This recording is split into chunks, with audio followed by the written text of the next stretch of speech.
One of the most important svarim that were written in the medieval times, a sefer that's completely relevant to this day, is a sefer Kuzari. It's a sefer that's attributed, that was written by Rabbi Levi, one of the Gedolei Sfard, who lived 1075 to 1141. He was a great poet, a philosopher, a doctor, one of the Gedolei Rishonim. He lived in Andalus, and he was born in Toledo, in Spain, and then eventually lived in the southern part of Spain. And he wrote, and he documents a sefer that was written according to what his akdama is, as a sefer that was a recording of a conversation between a king, a melech of Kuzari, and a chaver. Chaver would be the wise person or the Talmud Chacham. The sefer Kuzari, although it was written close to 1,000 years ago, is a very relevant sefer, and not only is it a relevant sefer, it's one of the canonical texts. That means it's one of the texts that are written by the Rishonim that becomes part of the Messiah. There's certain halachas, there's certain poskim that become a part and parcel of the Messiah Torah, and they become part of the chain of the Torah. So, for example, if you take the Rif, which some people say is actually one of the Rebbes of Rabbi Yehuda Levi, or later, a little bit later than in Spain, also the Rambam, or a little bit later than also the Rosh, which is German, and eventually became the Rav of Toledo. These are the Rishonim that we, in Rishonim K'mei Adam, is Anuk Chamorim, Rishonim K'malachim, Anuk K'mei Adam. The idea of that time period is that we establish that this is part of the Messiah Torah, this is part of these canonical texts, so to speak, and this concept is not only relevant in the world of halacha, in the world of law, but it's also relevant in the world of hashkafa, in the world of the understanding of Yiddishkeit, the expressions of the fundamental ideas of what Yiddishkeit is all about. And the Kuzari, we'll see, is one of these svarim that not only was relevant for that period of time, but becomes one of the most important texts that becomes a foundation of a lot of the teachings that were evolved throughout the ages and revealed. The Gilul Alakusa was revealed throughout the ages, whether it was in Torahs of the Torah of Kabbalah and the teachings of the Arizal, or later in some other form, the teachings of the Maharal, or later through the teachings of Chassidus. Everyone is informed by the teachings of the Kuzari. So we're going to try to understand a little bit how that was evolved. It's important to understand that what we're saying is that the Sefer HaKuzari becomes a canonical text. It becomes a text that once it was accepted by Klal Yisrael, then it becomes part of the Messiah Torah. And this is very unusual. Generally, Svarim on Ashkafa, books on Ashkafa, is sometimes accepted, sometimes it's less accepted, and there's a lot of debate while that time period when they were published. But the Kuzari is one of the only svarim that from the medieval times, like the Sefer Chayvus Alavavus, written by Kuda that same period of time, earlier or later the Sefer, also by a Spanish writer, by Yosef Alba, the Sefer Ikrim, or a little further by Yitzchak Amar. Okay, these are svarim that become very much a part of foundational svarim and understanding what Yiddishkeit is all about, and to understand the philosophy of Yiddishkeit. The question is only, how does something become a canonical text? How does something become part of the Messiah Torah? So in the world of halacha, we know there's there's different principles which the Beis Yosef brings down, how he wrote halacha based on the three opinions of the Rosh, the Rif, and the Rambam, and that's the way it's sifted through and developed.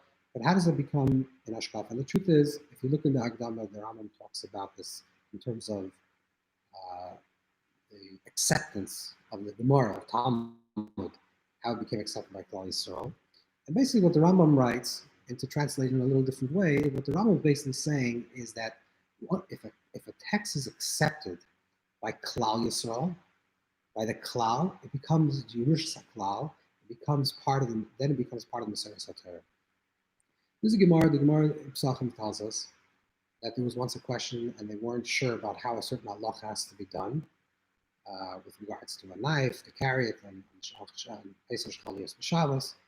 So the Gemara says that Hanachalim Be'Yisrael, Im Eim Neviim Heim, B'nei Neviim Heim. If they're not actually prophets, they are the children of prophets, which means that they have a prophetic instinct.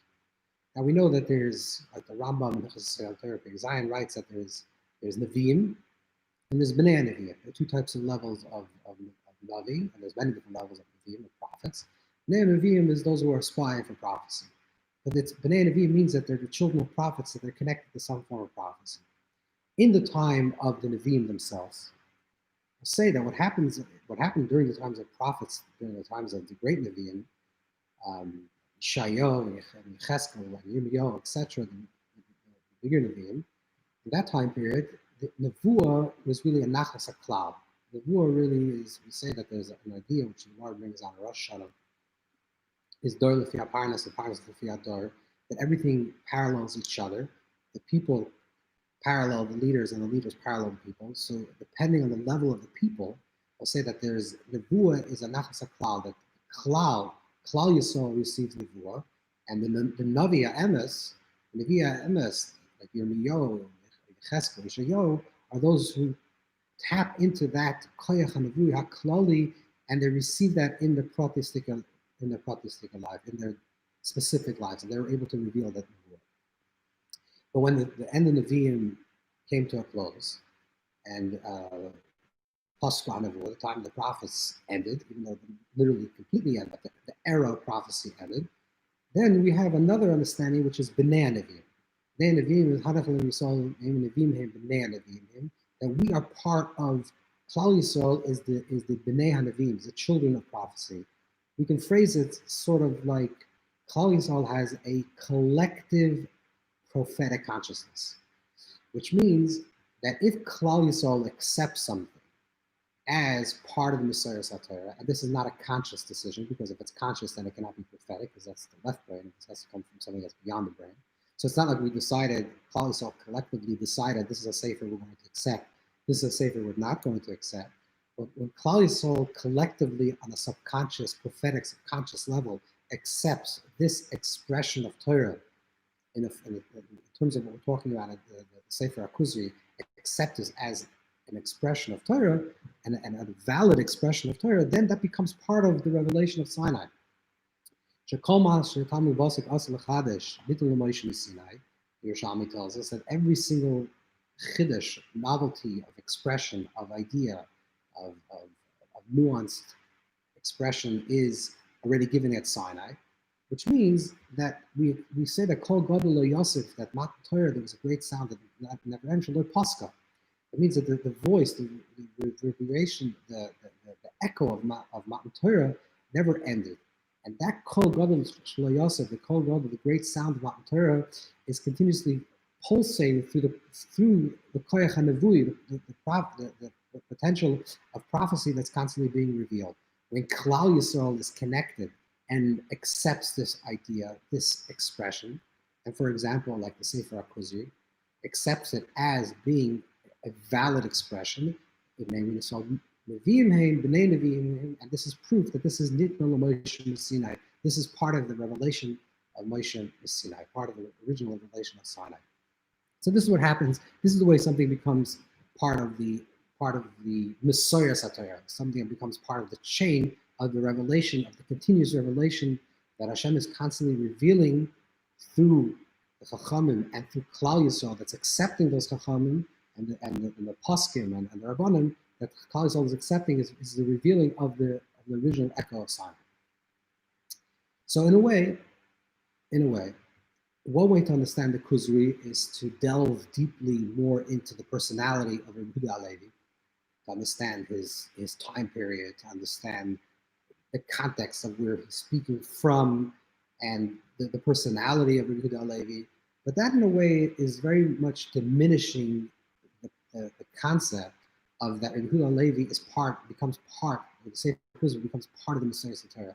It's no longer about the individual person that wrote that Sefer, but almost the opposite. It's almost like we can say that the author, we can use these harsh terms, but we can say that the author is dead, and long live the reader, which is the reader, which is Klal Yisrael, constantly rereads this text in a different way, because it becomes part of the Messiah Torah, and consistent with the Messiah that's being revealed at this particular era, whatever era we're living, if we're living in the 10th century or the 15th century or the 21st century, whatever the Torah that's being revealed in this time period, we can look through those svarim that were written 1,000 years ago or previously, even things that were written in the Gemara, and we can have a new understanding of it. The dvarim mischatshim b'chol yom, like the Rashbam writes in the beginning of Parshas Vayeshev, that there's an idea of ischatshus that's becoming revealed through the new understandings that we have, that gives new life and new understandings, breathe new life into something that's theoretically already dead in a way. In other words, it's already formed, but it's constantly, every generation is giving it new life. There's an interesting tshuva from Rabbi Yaakov Emden, more we can see Reish Kuf Gimel. He brings down a question: what happens when a person finishes writing a sefer? What should he do? Is there any bracha that he should recite? Is there a blessing that he should recite when he finishes writing a book? And he brings down, Yaakov Emden brings down that he should say a Shachiyanu. He should say Shachiyanu. Shachiyanu is a blessing of giving thanks. Hashem, Shachiyanu, that you're worthy to come to this time. And he says it's a kal v'chomer. Certainly, if you buy a new garment and you feel happy, you should make a Shachiyanu. Certainly, when you finish a sefer. But it's interesting that in the Shalos HaTshuvos Divnei Ksiv from the Kloisenberger, Chaim Tzadik Beis, he brings down that he thinks that maybe you should make a different bracha, and the bracha is Baruch Dayan Emes, the blessing that normally recite after a person passes on, after the death of someone. And the reason that he brings there why we should recite that blessing after a person finishes a book, he says, because you never know what you wrote, and maybe things that you wrote will cause more harm than positive, so you should make a Dayan Emes. Let's take this interpretation, if you wish, and let's think about this a little bit different. But really, there's a Baruch Dayan Emes when you finish writing a book. When the sefer is written, in a way, the sefer, the person breathes life into this book. The author breathes life, vitality, and his ideas, his vibrancy is being revealed in the sefer, in this book. But once the sefer is already given over, and certainly if it's accepted by others, the others already own the sefer. So the author, this Dayan Emes, is the death of the author, and now that the sefer now belongs to the Nachas HaKlal, and the Klal, it depends on every generation, every person is going to read that sefer and that book and read it in a way that they're going to give their own chayas, their own vitality, and their own animation to that sefer. It's interesting that there's it's a little it's an interesting idea, but something that Arizal talks about in great length of Amtakas Adin, sweetening judgment, and generally the principle is that in Adin we're talking about with the Sharsham, that in order for it to be a sweetening of judgment, has to be a sweetening of judgment in its root. Now in the Torah Arizal, the teachings of Dari, this has to do with different shemas that you have to mechavan, different names that you have to mechavan, connected to the world of Gvur, then the Shoyesh I'm talking would be in Bina or even higher. And this is like different names, sacred names that you have to meditate on and have kavada. This is in the Torah Arizal. In the Torah Baal Shem, which the Baal Shem, Torah Chassidus, the Baal Shem Tov and Chassidus reveal that everything that it speaks about in the Torah Arizal and the Torah Kabbalah, Torah Soid, it speaks about in a very abstract or macro cosmic level, is also very personal in terms of the nefesh other, in terms of where a person is holding a person's life. So the Baal Shem Tov teaches something very sweet, and he says that Hamtakas Adin is basically when you read, for example, even reading Tehillim, because when you read something, a canonical text, certainly Sefer Tehillim, from the Kisvei HaKodesh, so what you're doing is you're taking the text, and the letters on the page, before you read them, are inanimate. They're what in Sirius they're called malchus, because it's like just a container that has potential, but it's like dead. They're dead letters on a page. This is also halachically, if someone prints something, by a machine and it wasn't read yet, that theoretically, that thing that was printed, even if it's a sefer, has no kedusha yet, because the kedusha, the sacredness of the sefer, only comes when there's an interaction between a consciousness, a reader, and the text. When the reader reads the text, what is the reader doing when the reader reads the text? The reader is animating the text. They're seeing dead letters on the page, and they're streaming together the letters and creating the words, and they're animating words. So what they're really doing is they're creating an amtakas hadin. They're sweetening the din. And this is what the Baal Shem Tov teaches, that the true idea of amtakas hadin is literally like even reading Tehillim. Mi yimale gvuras Hashem yashmiya kol tilasei. So it's brought on the Chassidish Svarim. Mi yimale gvuras Hashem, yimale the gvura, to break the gvuras Hashem, the gvura, the concealments of Hashem. Yashmiya kol tilasei is a person should say the entire book of Tehillim, which means that the letters of themselves, the malchus themselves, are dead. When a person is animating them, and what is kimantic words b'sharsha means, it has to do with bina.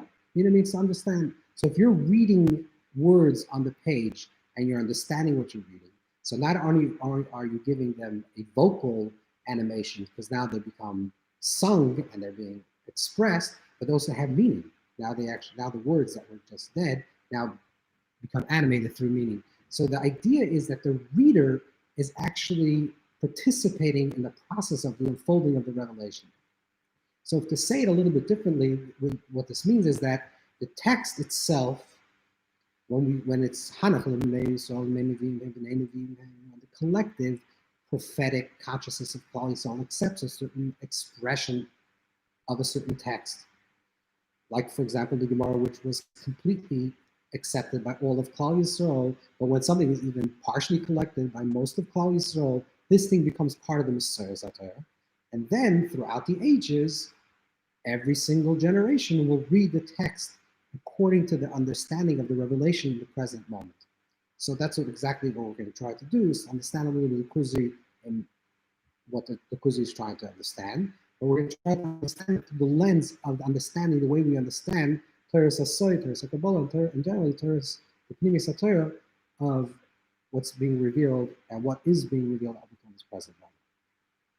So this is what we're going to do with the Sefer HaKuzari. Now, what is the Sefer HaKuzari itself? What is the Sefer? So we're going to get into some of the main themes and ideas of the Sefer HaKuzari. And Be'ez Hashem, with every shir, we're going to explore one of the big topics that the Kuzari talks about. Because the Sefer HaKuzari brings down a lot of fundamental ideas of Mitzias Hashem, the names of Hashem, Hashkacha, the Chudiyas of Klal Yisrael, Nevuah, Eretz Yisrael. These are some of the major things that the Kuzari talks about. Exile, redemption, Israel, Klal Yisrael, the people of Israel, prophecy. These are some of the ideas, and every week we'll explore one of the particular topics that the Kuzari talks about, and to understand that more in a more pneumistic way.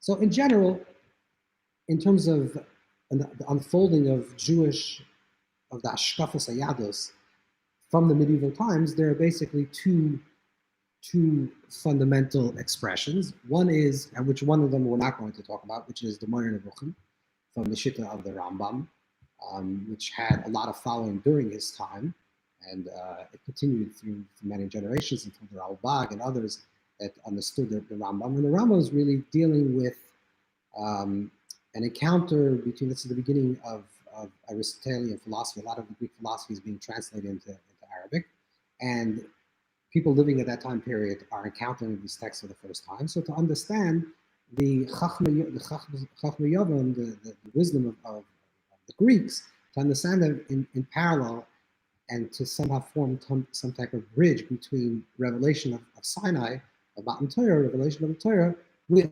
the Greek philosophy, and particularly with the Aristotelian philosophy. This is the Mahalach, this is the general path of the Chakram. The path of the Kuzari, which the Kuzari does not very much like or dismisses completely, mostly the Aristotelian philosophy. I will see what's the shit of the Kuzari. This becomes a very prominent and relevant understanding for the whole unfolding of a lot of the great teachings from the Arizal, from the Maharal, from Chassidus, which all is a continuation of the teachings of the Kuzari. In that way, in a way, the Kuzari is actually much more relevant because of that. It's also interesting, which is something that we don't want to fully get into, but there's also, in the Kuzari itself, he brings down also a lot of halachas, just generally talking about halacha, but he actually has some chidushim in halacha that actually have ramifications into this present moment. One of the famous chidushim that the Kuzari talks about is this idea of the Kalatayach, the international date line. Where do we count time? Now, it's not clearly in the Kuzari, but it's based on what the Kuzari writes, and it's also Shittit Alamor. How do we count? Because the planet Earth is a circle, so where do we start defining days? And that would be relevant to where we start when is Shabbos, because we have in Greenwich, and then we say that the sun sets in Greenwich, so therefore everything follows Greenwich, and therefore if the circumference is 360, so you have 180 from Greenwich, and that's where the international date line is, and then it starts the new day. So when do we, in the world of halacha, when will we count new days? So one shita, which is a shita from Rav Kasher, and a shita also from Mrs. Alan Meltzer, and from Frank. There was a story. Not to get into the details of the story. There was after, during the war, there was a lot of Bachrim that lived in Shanghai and others lived in Japan, and they asked the question about Yom Kippur because it's over the international date line, when they should keep Yom Kippur. Do we follow it? Do we don't follow it? So one opinion is that international date line is completely a fabricated idea. There's no precedence of this idea in halacha. So you have to follow wherever that time is considered Shabbos or Sunday or Monday. That's the day that you consider it. That's their shita. Then there's the shita of the Kuzari, which becomes also the Chazanish champion, very strong, which is that Yerushalayim is Taburisha, the top Eretz Yisrael is Taburisha, which is like the middle point of the world. So because it's the middle point, so 90 degrees before and 90 degrees after. So 90 degrees before would be the beginning of the day, and then 90 degrees after would be in the national date line. And some say, no, Eretz Yisrael is the beginning of the day, so it's 180 degrees after Eretz Yisrael. So these are basically the three opinions, and that actually has very big halachic ramifications, more in the modern era, certainly in the last few hundred years, but even more so in the last 100 years or so. There's also things that the Kuzari talks about. Again, we don't want to get into this in greater detail. The Kuzari has many different things that he brings down halacha. There's a famous one that the Kuzari holds that nida is, in the language of nida is she'itleina yom isur shivchas nida ve'yilan is einut me'atuma ela mitzvah grade me'sabora. That means the laws of nida is a law of isur, not a law of tuma. Not a law, it's a law of prohibition and not a law of impurity. And that again is a big conversation amongst many of the poskim. The Aslan der Isis Simchaf Aleph talks about it. The Noid Yehuda and Yeridei Kufchaf and the Avnei Nezer. There's a Sikha and Sechs Kodesh Shittas Kislev Tashat Tezvav. And there's a lot of conversation whether it's nida is an isur tuma. Nida is because of tuma, and tuma will have ramifications whether it's Rishus HaYachid or Rishus HaRabim, if it's public domain or private domain, because Safek Rishus HaYachid is Tameh, by Tuma is Tameh, Safek Rishus HaRabim is Tar, but Isser doesn't have that application. So there's many different things which in the world of halacha that even is relevant from the Sefer Kuzari, even though the Kuzari is written in the form of hashkafa. But we're going to talk more about the hashkafa of the Kuzari. So fundamentally, one interesting point to understand before we delve a little bit more deeper into the actual Sefer is to see that the Sefer is written in a way of a vikuach. A vikuach means that it's a dialogue, it's not a monologue. The difference is obviously that a monologue is that there's one author or one voice, and the voice is speaking truth to the reader or expressing an idea. And there's no two voices or more voices. When you have a vikuach, which is a dialogue, then even though it's coming from one author, the author is expressing himself through the various voices. So the voices of the other, so let's say that Yehuda Levi is trying to express, the Kuzari is trying to express the stream of thought is really What's relevant to us is the words of the Chacham, the Chaver.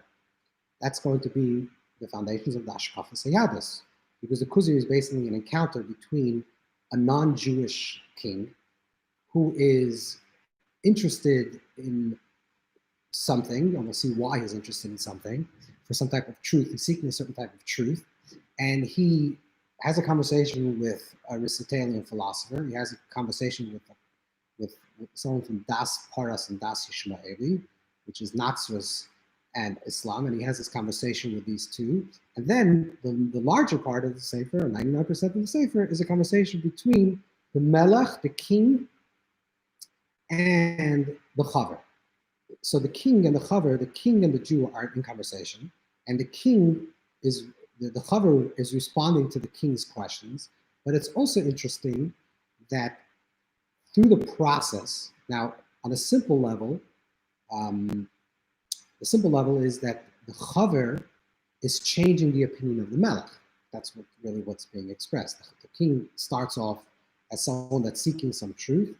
The Chaver gives him explanations for this truth and understandings about certain truths, and then eventually the king changes his mind or has an epiphany, has an understanding, and then this king converts and becomes a Jew and establishes the kingdom, the Kuzari kingdom of Jews in Kuzari, in that area of the world, near in deep Russia, in Crimea, around that area. So this is the conversation. But when there is a vikuach, we must say that they're both learning from the process. That not only is the king understanding, but also the Chaver is refining his opinions. Now, this is a very interesting way of writing a sefer, writing a book. There are other storm like this, and perhaps a lot of them are based on the style of the Kuzari, but it goes back to also to Plato, that wrote in forms of a conversation, which Rida Levi likes Plato much more than Aristotle, likes his philosophy much more, and in Maimonides Yates or other places he actually quotes Plato. That's written in the terms of a dialogue. In other Yiddish Sforim, in other Chacham Yisrael, we have Shemar Markadman from Yosef Irgas, also wrote a sefer like this, between two types of people. The Chal also wrote a sefer like this, where there's two conversation between two people. But when we have a conversation between two people, their opinions are both refining each other. So, therefore, sometimes you'll find, and we'll see further in a little bit in the text, you'll find that sometimes the king says something, and the response of the Chaver is matzasa makim cherpasi. You found like default with my argument or with what I'm saying.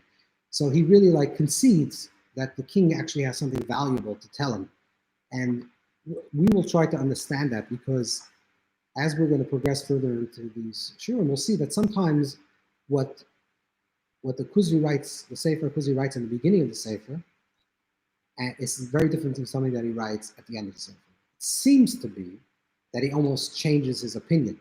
Like the Chaver is speaking one way, the king challenges him, and over time he's challenged him in a way, and he starts speaking a different way. But the whole Sefer is printed, and the whole Sefer is canonical. So we're going to understand this not as just a refining of the idea of what the Chaver is expressing, but a deeper understanding is that they're both true. That the Chaver will try to explain certain things one way. From that perspective, that would be true. We'll have to understand how that is true. And then from a further perspective, in a different refined way of understanding, another perspective is true. And when we close the book, we understand that they're both true. They're simultaneously true. And this is something that's certainly in Torah's Atzmos that's revealed in the Lav Shabbos teachings and teachings of the Rebbe.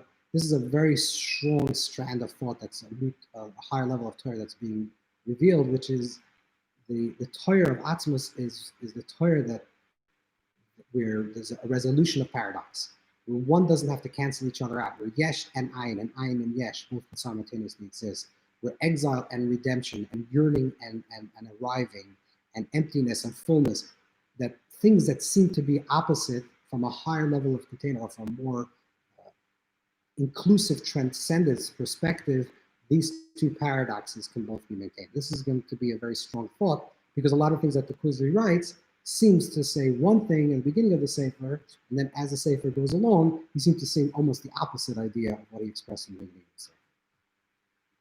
So let's start a little bit with the beginning of the Sefer and to see what actually bothered the king. So the story starts off where there's a king, and the king has a repetitive dream.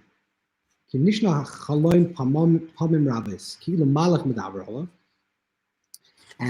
as if the king, some type of angel is talking to him, and the voice tells him,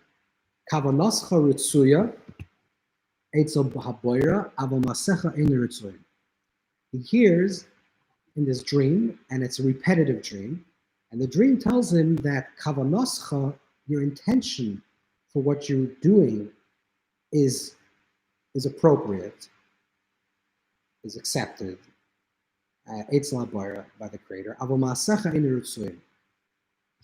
But your actions are not ratzoi. Your actions are not appropriate. And this dream happens a few times to him, and he's disturbed by this dream.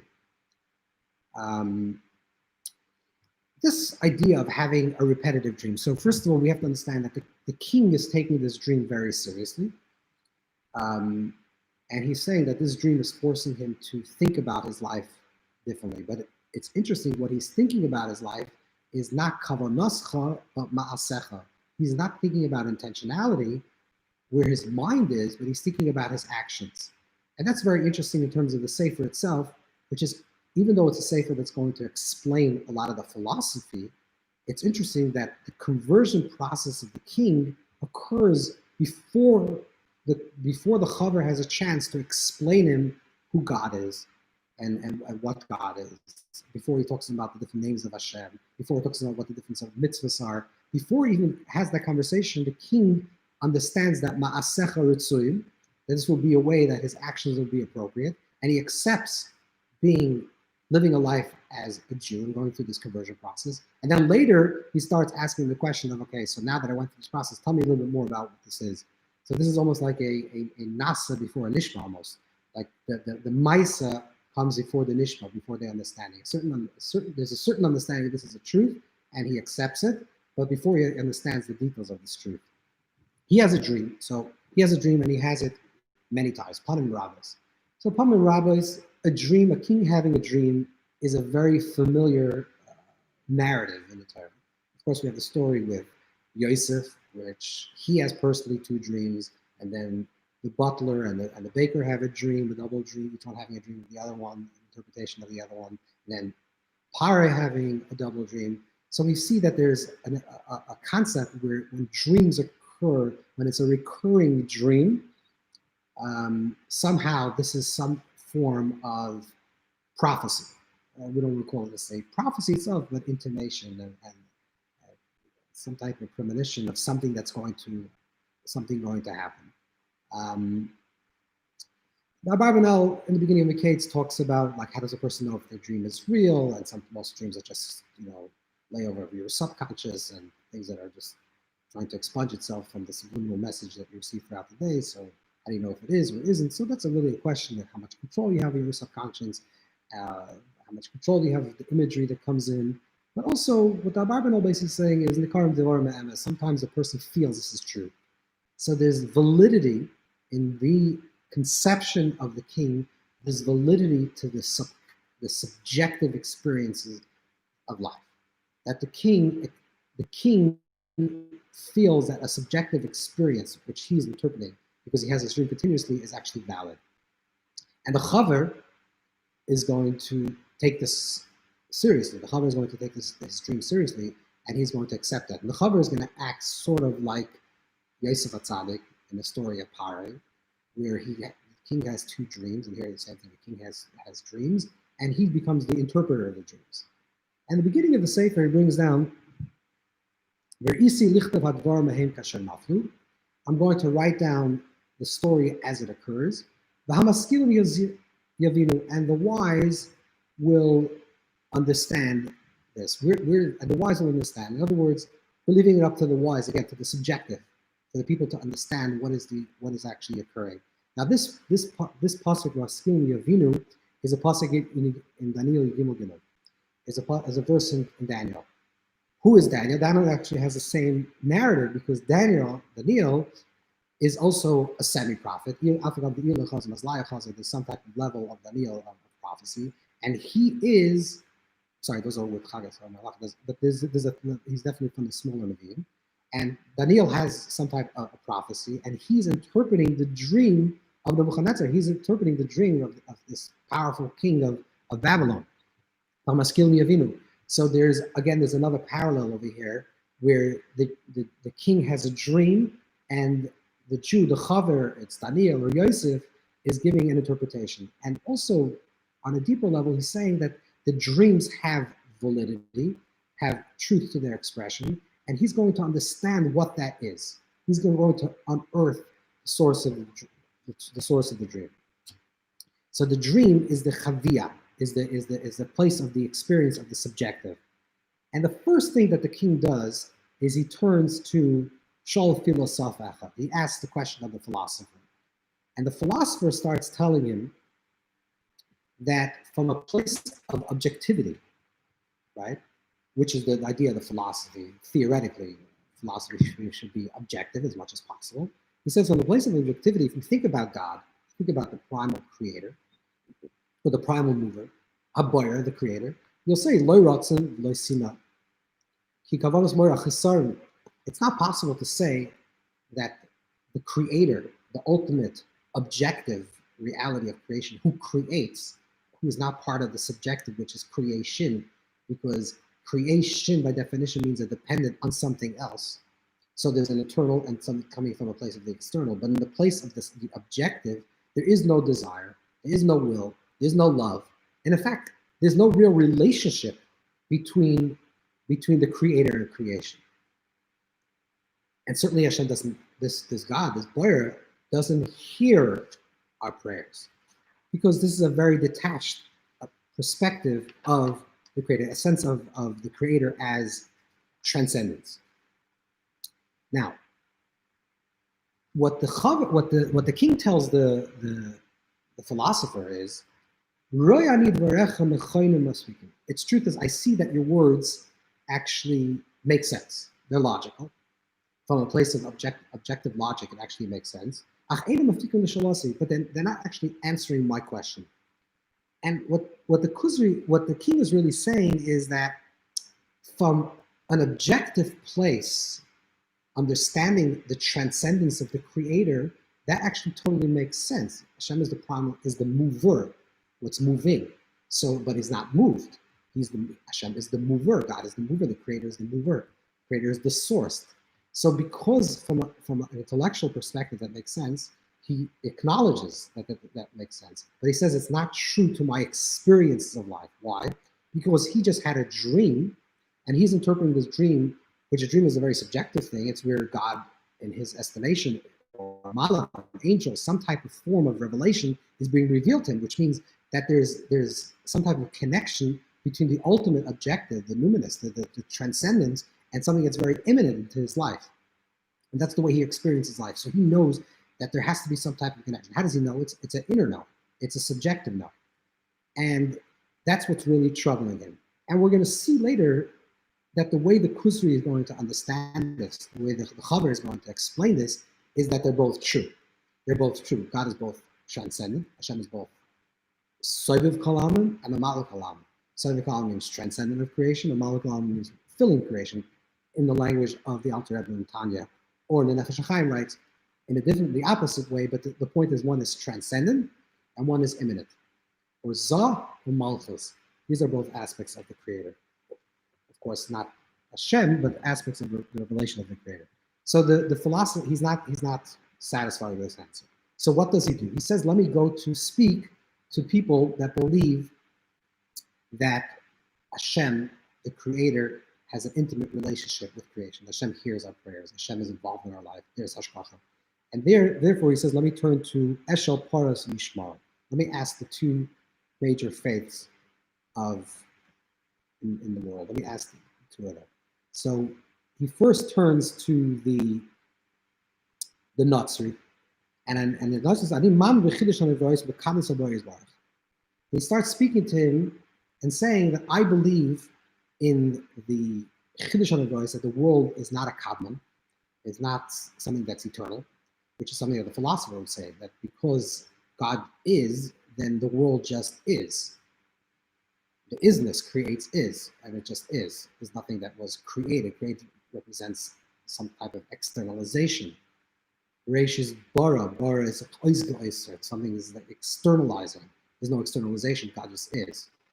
So he says, no, that I believe in the beginning of creation. I believe the world was created. I believe the world was created in 6 days. But he talks to him more about some concept that seems very foreign and very non-logical to him, which is God, Chas v'shalom, is personified. Somehow that God becomes personified in creation. And for this is something, so he believes in the subjective, he understands that, but he cannot, doesn't make sense to him, also on a nefesh level, on his internal level, the subjective level, that it should be, that the transcendence should become that imminent, it almost becomes something reducible to flesh. So he says, okay, he's going to ask Yishmaelim. And when he asks Yishmaelim, the Yishmaelim says again, we say the same thing, that we believe in the world creating, and the beginning of creation, and that the world was created. But he says he wants to know, how do you know this truth? So what the king is seeking is some type of revelation. He's trying to say that there needs to be some type of revelation of this transcendence in our personal lives or in our collective life. And he's saying that we find by the Jew. So he's going to say, so let me go ask the Jew. This is like his last resort to ask the Jew. And this becomes the defense. And incidentally, the book, the Sefer HaKuzari, is not actually called Sefer HaKuzari. That's the way it is translated, because that's Yudi Matobin translated the Sefer HaKuzari from the original Arabic and translated that way. But the original it's in defense and refutation of the despised faith. So it has to do with like resurrecting this idea of Amunas Yisrael. So when the Chaver first speaks, the Chaver is the Talmud Chacham, is the wise one, the Jewish scholar. He first says, he starts off like this. He says, "Anachnu ma'aminim belekei Avraham Yitzchak Yaakov." Sheitzim mitzrayim ba'osim ba'osim. He says, we believe. So the first thing he says is that he says we believe in the God Elokei Avraham Yitzchak Yaakov, who took them out of Egypt, and then he says, "V'shalach Moshe b'Torasei," and he sent Moshe his Torah, which is one of the animam. So I believe in Tzias Mitzrayim. I believe that Moshe and his Torasei is the first Moshe. V'achach kama alfa neviim achar mazim al Torasei, and I also believe in the prophets. So that's another one of the 13 Ikrim. Of course, this is written almost 100 years before the Rambam. Yeah, at least. So he said, we believe it's Chayva Einish, and Shakash Lamara. So he's bringing down a lot of the basic faiths of Yiddishkeit. So that's what he first says. But it's interesting the way he phrases it. First, when he starts off, he says, "Anachnu maminim." We're in contrast to the others who said, "Ani mamim," I believe. They say it's a collective experience. We all believe. Anachnu maminim. And what do we believe in? He doesn't speak about the Bria Sa'olam. The other ones spoke immediately as saying about the Kadma Sa'olam, that the world is not a Kadma. We believe the Kadma Sa'olam and the Bria Sa'olam. He starts off in saying, no, we believe collectively, which means that it's a collective experience. And he'll defend this very strongly, the Chaver very strongly, which is that Yiddishkeit, Yehadus, is founded not on individual revelation. It wasn't a particular person at a particular time that came and revealed a certain truth that they experience, a subjective truth that they experience, but it was a collective subjective experience. And this is what he says, this is the defense of Yiddishkeit, that it was an experience that anachnu maminim. At some point in time, we have to say that it was a collective experience, otherwise it would be dissension, there would be other opinions. So because it was a collective experience, that's part of the Messiah HaTorah, that we collectively stood at Sinai. He says, first of all, he starts off with anachnu, we believe. And then he says, "V'lekei Avraham Yitzchak Yaakov," the God of Avraham Yitzchak Yaakov, which is that Sheitziyam Mitzrayim, took him out of Egypt. He doesn't talk about creation, but he talks about revelation and miracles. which is different. Now, this is another big distinction, because a lot of the philosophers, a lot of the chokrim, it's starting with the Chovos HaLevavos, Sha'ar Yichud, and then even the Rambam very strongly, Hilchos Yesod Torah and Perek Beis. A lot of them talk about that. How do we understand? How can we have some type of grasp of the Creator? How do we know of the Metzias Hashem? So it says you look at the tzayir, you look at the tzir, you look at the picture, and from the tzir, you know there's a tzayir, you know there's a painter. If you see a beautiful painting, you know that someone painted it. It wasn't a random act. So if you see the intricate details of creation, the trillions of things that had to come into order in order for even the smallest flower to arise. So from the Bria itself, from the creation itself, you understand that there's a creator. And if look at the Rambam, how does a person come to love and to fear and to be in awe of the Creator?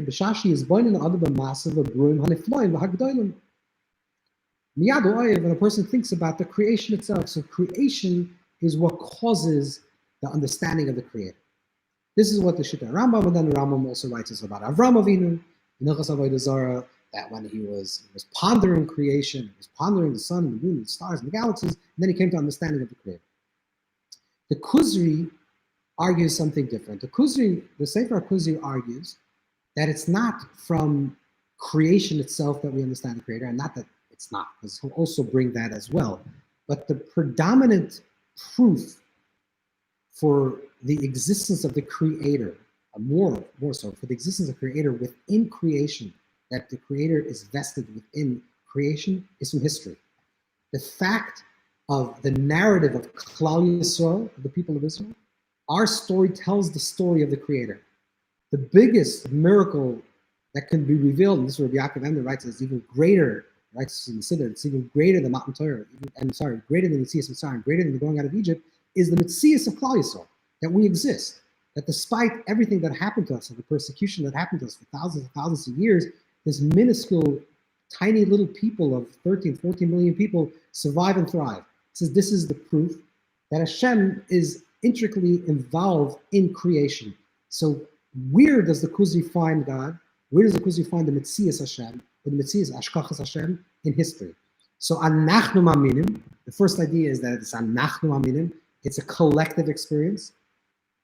It's not an experience of the individual experience, some type of prophecy, or some type of revelation, or claiming to experience some type of revelation, but it's that Klal Yisrael, like the Rambam writes, that we collectively experience Matan Torah. This is what the foundation, and the experience is specifically Matan Torah. When it talks about Avram Avinu, and it says that Hashem took him outside. So what the Kuzari will say is that Hashem takes him, and the Medrash Rabbah in Chavdalad and Rashi brings it down, that the Medrash says that Hashem takes him and says, leave the stargazing world that you have, and let's go beyond the stars. Which means Hashem is saying, I want to have a relationship that's beyond nature, beyond the possibility that you see in the stars and the mazalos, and then that, everything with Hakotol b'mazel, everything is dependent on mazel. I want you to go to a place that's beyond mazel, beyond what you can see, and there's the place that I want to connect with. And that's also what actually happens in the beginning of the Torah. When we experience Matan Torah, it says, Anochi Hashem Elokecha, when we receive the beginning of the Ten Commandments. So the first of the Dibra, Anochi, which is the source of everything, the source of all the 10, is Asher Tzichem Eretz Mitzrayim. It says, Hashem says, who took you out of Egypt? It doesn't say Asher B'ras Yishmayim Ba'aretz, who created the world. Because Hashem, and that's what Evan Ezra asked, because Asher B'ras Yishmayim Ba'aretz, who created the world, it could be a detached creator, somehow created this world. Something that's not moved, someone that's not mashgiach, someone that doesn't care, someone that's no relationship, something that's not something that will not have an experience in our own subjective life. But that's not what Matan Torah says. Hashem says, Am Anochi Hashem Elokecha, I am your God, your distinct God. Elokecha, l'kol yachid v'yachid, to every individual person. This is the connection On a pneumistic level, on an internal level, Hashem says, I have a relationship with you specifically. It's a Lekei Avram, a Lekei Yitzchak, a Lekei Yaakov. There's a God of Avram specifically, there's a God of Yitzchak specifically, and there's a God of Yaakov. Of course, it's the same God. But a Lekei Avram appears to Avram in one way, and a Lekei Yitzchak, the God of Yitzchak, appears to Yitzchak in another way, and a Lekei Yaakov. And the same thing is also with us. Every single person. Hashem is invested with every single person. Hashem has a personal relationship. And this is what's going to talk to the king. The king will understand that there's a personal relationship with HaKadosh Baruch Hu and every person. The person, Hashem says, I took you out of Egypt. You specifically out of Egypt, and I have a relationship with you. We have to experience as if we went out of Egypt. We experience it, and we are experiencing Matan Torah in our own personal lives. And this is what the Kuzari, the Chaver is developing very strongly. This idea, the personal relationship, the collective relationship, which means that it was a revelation, not that we're trusting someone else had an experience, and therefore we're trusting that person, but something that we had the experience, and the experience that we had is very personal. And this goes into the next story, which the Kuzari will talk about, is the next story of the Torah, because immediately following Matan Torah is the story of the Chet HaEgel. And the story of the Chet HaEgel is very problematic, the story of the fashioning of the golden calf. They just experienced in Matan Torah, they just experienced in Hashem spoke to us individually. The transcendent one had an intimate relationship with us. That's transcendent of any object. And then all of a sudden they say, this is the God that took us out of Egypt. How is it even possible? So the Kuzari, the king asks him this question. The king is really troubled by this question. And the Kuzari basically says that they wanted to serve Hashem in a tangible way. They needed something tangible to relate to Hashem. And not chas v'shalom, God forbid, what they wanted to serve was an idol. Their intention was never to create an idol. Their intention was to create something b'murgash, that this object would be something that would allow them to connect, maybe like an emtsoy, almost like an intermediary, but not an intermediary, a mutzah, a mafsik, intermediary that separates, but a mutzah, something that's intermediary that allowed them to connect with something that's beyond them. So the object, the form, allows them to connect with the formless. This is what they need, and that's interesting because they create an egel. They don't create a para. They create a small calf, not a big bull, because the difference would be is that if you created a big bull, then we say that is actually it. They're not saying that's it. They're saying we want to create an egel, like something that's a pedestal for something that's higher. And this was their original intention. This way Aaron went along with the plan. I didn't say this is Avodah Zarah. He says, Machar, tomorrow we'll see what will happen, because he was pushing them off till Moshe Rabbeinu will get back. But what their desire was for the morgush. The Gemara in Shabbos, reading of Shabbos, tells us that the Yoim, the day that they translated the Torah to Shivim Yisrael, the day that they translated the Torah to 70 languages, the Talmud HaMelech, is the day, is Kiyom Shenas Ba'egel. It's like the day that the Egel was created. It doesn't say it's like the day that they served the Egel, because they created the day Egel and then they served the Egel on the next day. It says Kiyom Shenas Ba'egel. So there's a beautiful explanation from the Rebbe on this. He says that the reason for that is because, what is the problem with translation? The problem with translation itself is nothing wrong.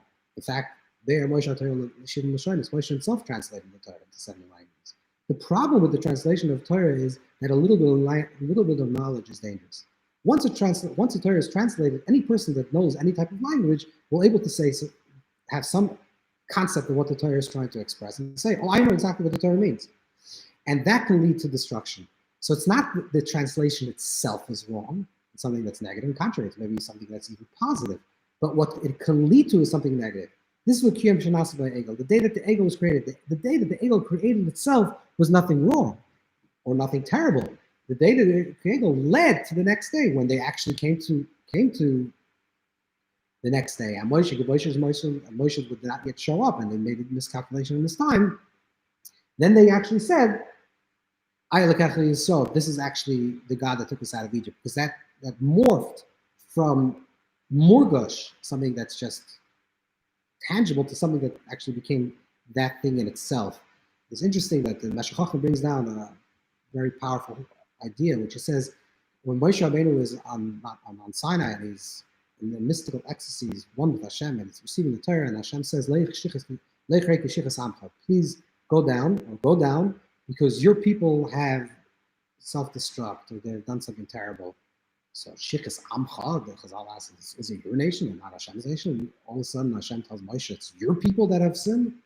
And he says, because the problem was that Moshe was also like a Mitzvah. He was a Mitzvah. The problem is that Moshe somehow did not deflect. Hashem is telling Moshe, Kaviyachol, at some level on Moshe, that Kaviyachol, that on Moshe's level, he did not give over that idea that he's just there, just as an intermediary to get to Hashem. So the people were so attached to Moshe that the moment Moshe left, they didn't have any connection to Hashem. That's why it says, Amcha, because you didn't impart this wisdom that you're only there, you're a Murgash, or you're a Mitzvah, but you're just there, you're just a point to get to something that's higher. And what is the tikkun? The tikkun for the Chet Egel. So tikkun Chet Egel is for the golden calf is what Rashi brings down.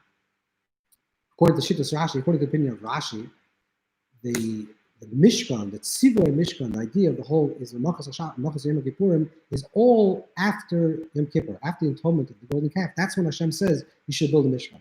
The Shittah of the Ramban is that Moshe received the transition already before, and everything happened before. There's just a pause. The Zohar says that they're both correct, not the Shittah of Ramban and Rashi, but these two opinions are correct. That the transmission to Moshe was before Matan Torah. The transition from Moshe to Klal Yisrael was before Chet Egel. The transition from Moshe to Klal Yisrael was after Chet Egel. But according to Rashi, Pshat, the Mishkan is sort of the antidote to the Egel. Hashem says sort of like a concession, Kaviyach, saying that if you need something, the Murgash, before, after Matan Torah, and the Parsha it says, Mizbach Hazam Tasli, you should make just an altar out of earth, whatever you decide, make an altar out of earth, and that's the way you're going to serve him. Every place I can call my name, or my name could be called, you will connect with me, which means that any place, because the earth is everywhere, I can take any place of earth and I can connect to Hashem, because it's a place of transcendence. I don't need any more of it. But if in fact we prove to ourselves that we're not yet royal to be in a place where we connect purely to Hashem without any emtsoy, so Hashem says, if you need takada emtsoy, if you need this murgash, this tangible presence in order to connect to something that's transcendent, here I'm going to create for me a mishkan, create it with a tremendous amount of details, because every single detail will just remind you that there's actually a grand architect that told you should do this way. So why do we have to do the mishkan with thousands of details, which is the most elaborate verses in the Torah from everything is how to make the mishkan? Because we have to remember that the whole reason why we're making the mishkan is so we can connect to Hashem, and that's what Hashem is telling us. So this is what the way it evolves, and in truth is what the Kuzari will argue is that really, and this is also the Shittah of the Ramban, is that this is where Hashem wants to connect with us. In fact, Hashem actually does want to connect with us in the place of our subjectivity, in the place of where we can experience Hashem in our own personal lives. We should make a like Al-Shaf writes, in every single, the heart of man, in the place of our subjective experience. That's the place that we have to find Hashem. So that we understand that there's a transcendent aspect of Hashem, and that's built in the Shtan. Ani Havaya Lo Shenisi is a place that Hashem does not change and has no connection. But we have a Lekei Avram, Lekei Yitzchak, Lekei Yaakov. We have the God, not the God of the philosophers. We have the God of Avram, Yitzchak, and Yaakov. We have the God of Abraham, Isaac, and Jacob. We have the God that has a relationship with us. We believe in the transcendent aspect of Hashem, and we'll understand how this actually works. But we also understand that Hashem is very intimately involved with our lives and very intimately involved in our own personal experiences, the way we go through life day to day. This is the validation, so to speak, of the dream of the king. The dream of the king was the subjective experience, and the Chaver is telling you, yes, that experience has some type of validity without actually expressing it, but expressing it through the ideas that he's saying, to say there's a confirmation of that idea. And this is basically one fundamental, a foundational idea what the Kuzari is going to reveal. So in summation, we're going to understand the Kuzari in terms of our own interpretations, the way we understand the revealing of Torah Shabbat, the revealing of Torah Sassoid, Torah Chassidus throughout the generations, how it's revealed in a contemporary way, and to project it back forward. Chazal tell us, we say that the Sefer Kuzari is one of these canonical texts that's part of the Messiah's Torah and live on for all eternity. Chazal tell us, the sages tell us, the Zohar tells us, Hakol told Mazel. Everything is dependent on Mazel. Even the Sefer Torah, even the Sefer Torah of the Heichel. Even the Sefer Torah, even the Sefer Torah, that the Sefer Torah survives, that the Torah survives, that dependent on the Mazel. What's the Mazel? So the Rashi writes that Mazel, it says about Adam has Mazel, Behavior doesn't have Mazel, that Mazel is Seichel. And the Seichel, the intelligence is not Seichel of the left brain, because it's Mazel. It's sort of like mystical Mazel, mystical intelligence. This is part of what we said in the beginning of the conversation. This is part of the collective prophetic consciousness of Klal Yisrael. But Klal Yisrael, accept this Sefer as a valid expression of Yiddishkeit. This is a Sefer that we have to learn and continue to delve into and go deeper